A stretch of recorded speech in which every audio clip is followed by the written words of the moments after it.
Évangile selon Matthieu, chapitre 18. À ce moment-là, les disciples s'approchèrent de Jésus et dirent, qui donc est le plus grand dans le royaume des cieux? Jésus appela un petit enfant, le plaça au milieu d'eux et dit, je vous le dis en vérité, si vous ne vous convertissez pas et si vous ne devenez pas comme les petits enfants, vous n'entrerez pas dans le royaume des cieux. C'est pourquoi celui qui se rendra humble comme ce petit enfant sera le plus grand dans le royaume des cieux, et celui qui accueille en mon nom un petit enfant comme celui-ci m'accueille moi-même. Mais si quelqu'un fait trébucher un seul de ces petits qui croient en moi, il vaudrait mieux pour lui qu'on suspende à son cou une meule de moulin et qu'on le jette au fond de la mer. Malheur au monde à cause des pièges.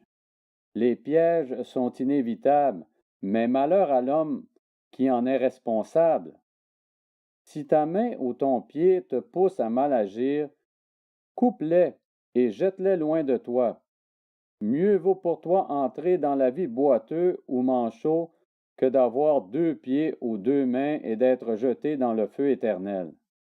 Et si ton œil te pousse à mal agir, arrache-le et jette-le loin de toi. Mieux vaut pour toi entrer dans la vie avec un seul œil que d'avoir 2 yeux et d'être jeté dans l'enfer de feu. Faites bien attention de ne pas mépriser un seul de ces petits, car je vous dis que leurs anges dans le ciel sont continuellement en présence de mon Père céleste. En effet, le Fils de l'homme est venu sauver ce qui était perdu. Qu'en pensez-vous? Si un homme a 100 brebis et que l'une d'elles se perde, ne laisse-t-il pas les 99 autres sur les montagnes pour aller chercher celle qui s'est perdue? Et s'il la trouve, je vous le dis en vérité, il en a plus de joie que des 99 qui ne se sont pas perdus. De même, ce n'est pas la volonté de votre Père céleste qu'il se perde un seul de ses petits. Si ton frère a péché contre toi, va et reprends-le seul à seul. S'il t'écoute, tu as gagné ton frère. Mais s'il ne t'écoute pas, prends avec toi 1 ou 2 personnes, afin que toute l'affaire se règle sur la déclaration de 2 ou de 3 témoins. S'il refuse de les écouter, dis-le à l'Église.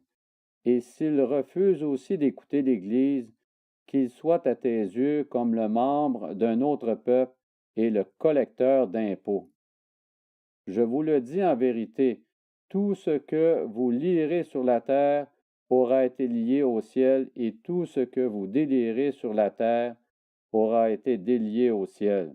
Je vous dis encore que si 2 d'entre vous s'accordent sur la terre pour demander quoi que ce soit, cela leur sera accordé par mon Père céleste. En effet, là où 2 ou 3 sont rassemblés à mon nom, je suis au milieu d'eux. Alors Pierre s'approcha de Jésus et lui dit, Seigneur, combien de fois pardonnerai-je à mon frère lorsqu'il péchera contre moi? Est-ce que ce sera jusqu'à 7 fois? Jésus lui dit, je ne te dis pas jusqu'à 7 fois, mais jusqu'à 70 fois 7 fois. C'est pourquoi le royaume des cieux ressemble à un roi qui voulut régler ses comptes avec ses serviteurs. Quand il se mit à l'œuvre, on lui en amena un qui devait 10 000 sacs d'argent. Comme il n'avait pas de quoi payer, son maître ordonna de le vendre, lui, sa femme, ses enfants et tout ce qu'il avait, afin d'être remboursé de cette dette.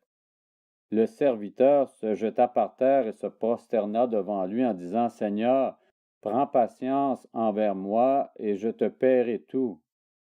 Rempli de compassion, le maître de ce serviteur le laissa partir et lui remit la dette.